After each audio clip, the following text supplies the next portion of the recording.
Hey, what's going on, guys? So in this video, I am going to show you how to delete your Snapchat account. Now let's start. Now first, let's go ahead and open up Snapchat. Now from here, tap on your profile picture on the upper left corner and tap on the settings icon. Scroll down and here tap on I need help.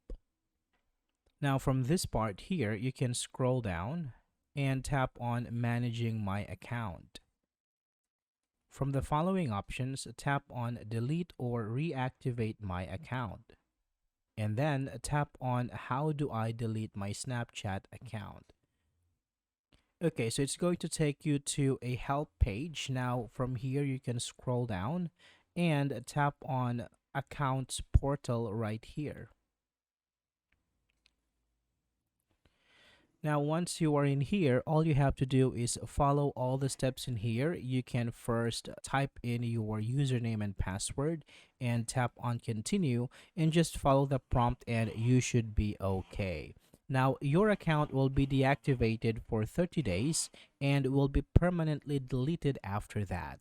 So that's it for this video, guys. Thank you for watching and I will see you on the next one.